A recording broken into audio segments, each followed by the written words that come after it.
Assalamualaikum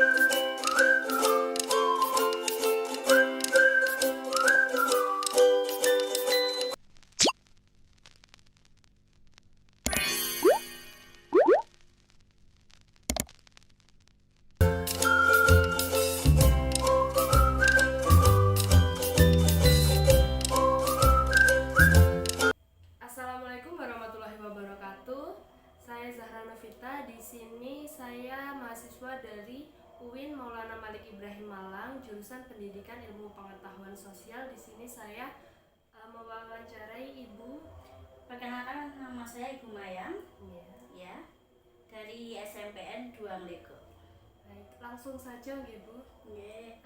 Pertanyaan pertama, apakah sekolah sudah mempunyai fasilitas teknologi yang memadai? Sudah Mbak, di SMP kita itu sudah ada WiFi. WiFi itu digunakan untuk siswa untuk mengakses internet dalam pembelajaran tersebut.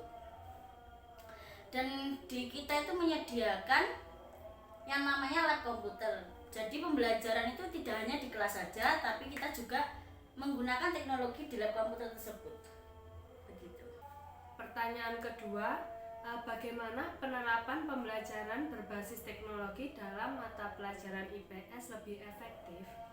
Biasanya gini, ibu guru yang mengambil pelajaran IPS atau yang mengajar pembelajaran IPS itu biasanya kita menggunakan proyektor Mbak. Habis itu nanti kita menggunakan PPT seperti itu. Jadi agar mudah, gimana ya, kalau siswa itu agar mudah paham dan mereka itu tidak jenuh. Biasa kan SMP itu masih labil-labilnya, mungkin mereka jenuh. Dan IPS itu kan terkadang kayak pembelajaran yang harus kita itu membaca. Jadi harus ada PPT yang untuk ringkasan, rangkuman seperti itu.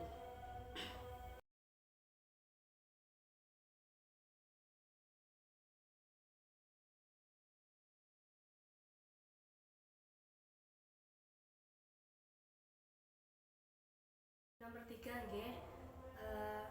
apa saja aplikasi teknologi yang dapat digunakan dalam menunjang pembelajaran IPS?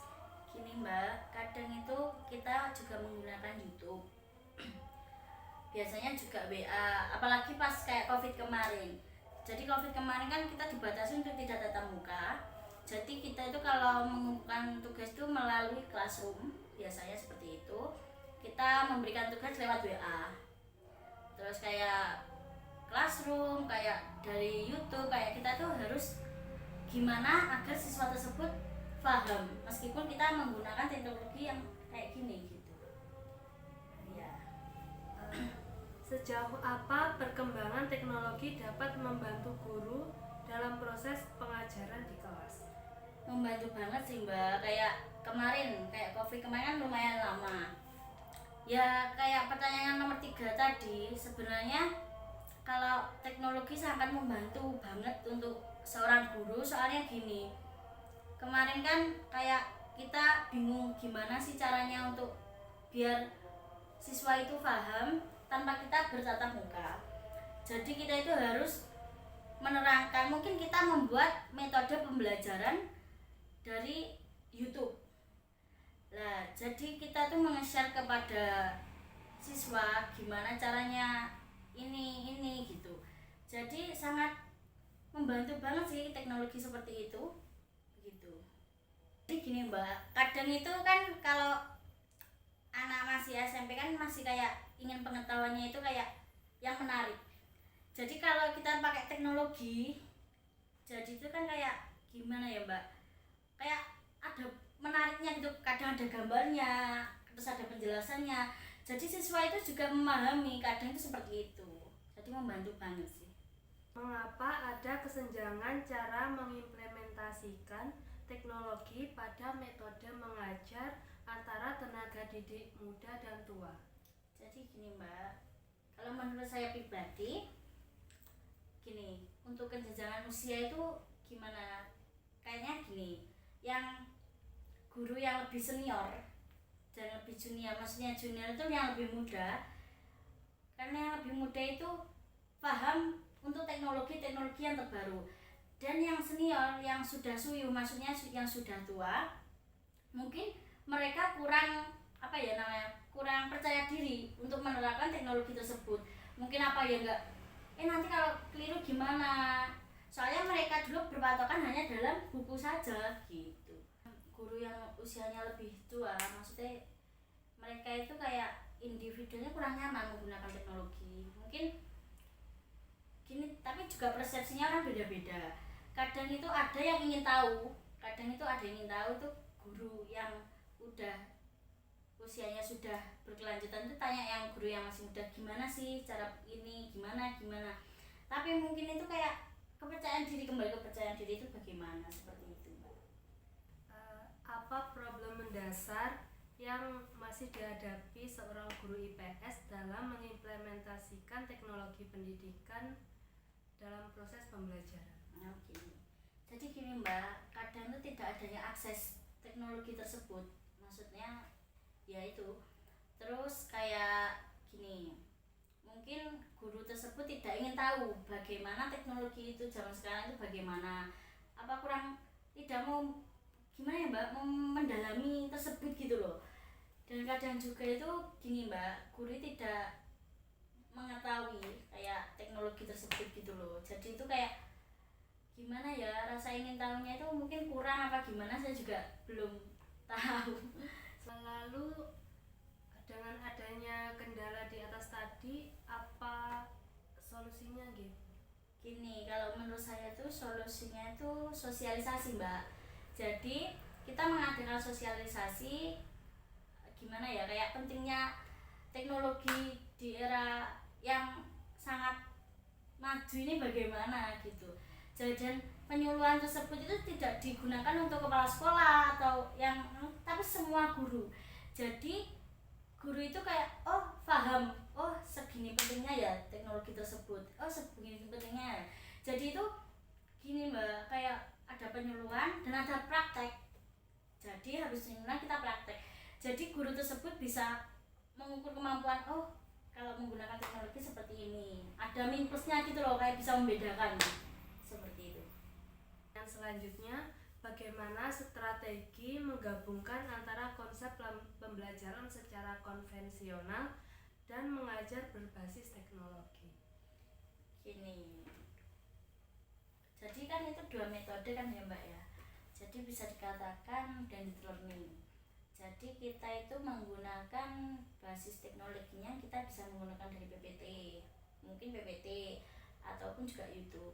Yang satunya itu kita menggunakan metode ceramah. Maksudnya metode ceramah itu di sini kita kayak menerangkan terlebih dahulu, dan kadang itu siswa gini Mbak, kita itu menerangkan mereka jenuh kan, lah kita langsung menyalakan itu dengan PPT atau YouTube tersebut. Jadi kita itu menerangkan apa yang kita terangkan di awal tadi dengan menggunakan gambar ataupun yang menarik mereka lah, seperti itu.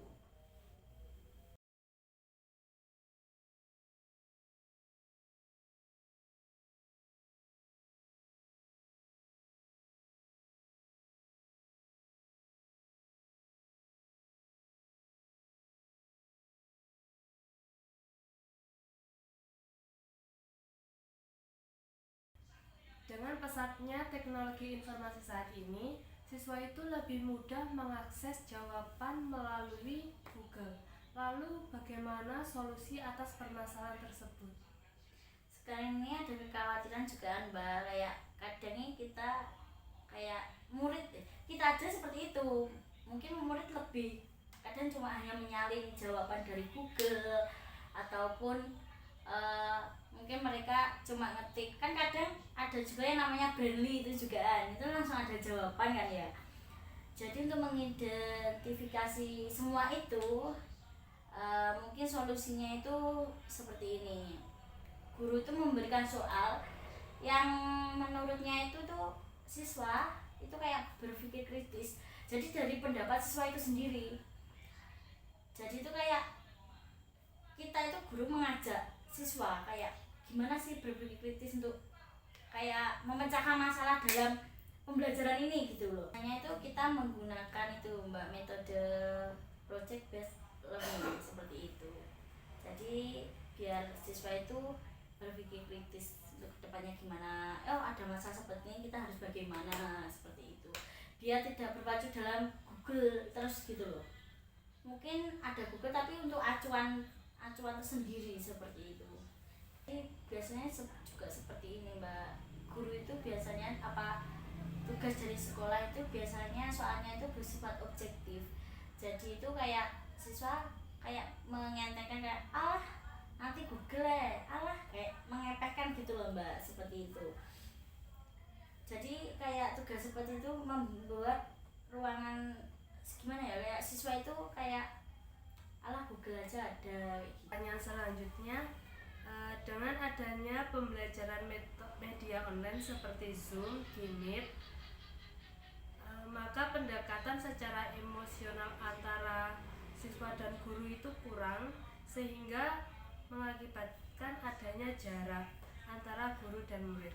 Lalu solusi apa yang tepat untuk menghadapi masalah tersebut? Jadi gini, kita dulu juga waktu pandemi juga seperti itu. Jadi kita full di online saja toh Mbak. Jadi kita itu juga mikir gimana kalau kita itu nggak ketemu sama siswa sama sekali. Jadi itu kita menerapkan kayak shift-shiftan gitu loh, kayak satu hari masuk, satu hari enggak, kayak satu hari itu kita online, terus kita menyempatkan ke sekolah gitu. Tapi nanti dibagi 2 kelas gitu, kayak satu kelas itu dibagi 2 shift, jadi ada yang pagi ada yang siang. Jadi gini, kita tuh memantau perkembangan murid itu dari situ. Jadi kan kita lewat teknologi, jadi Google Meet, Classroom kayak gitu kan Mbak. Jadi kita tuh kayak hari pas pertemuan tatap muka, kita tuh menanyakan kayak bagaimana, ada yang perlu ditanyakan, kayak sharing-sharing seperti biasa. Dan mungkin kalau pas waktu itu juga kita di WA kayak teman, jadi kita tuh kayak mengayomi murid-murid kita, kayak kalau ada yang bisa dibantu langsung japri WA apa, kita membuat kayak peluang untuk mereka seperti itu. Jadi tuh murid itu kayak diperhatikan, jadi aku dianggap gitu, seperti itu. Untuk pertanyaan terakhir, apa pesan yang ingin disampaikan bagi para guru IPS yang sedang berusaha untuk mengembangkan media pembelajaran berbasis teknologi di luar sana? Pesannya cukup semangat, apalagi yang guru yang sudah sudah tua kayak gitu ya Mbak. Mereka kan juga perlu mendalami, jadi tetap semangat untuk belajar, karena teknologi itu sangat penting di era kita yang seperti ini gitu. Jangan sampai kita itu ketinggalan teknologi, jadi kita tuh harus belajar, semangat. Semoga bisa semoga bisa melingkup teknologi saat ini gitu loh. Jangan gaptek lah gitu ya, seperti itu. Terima kasih. Iya.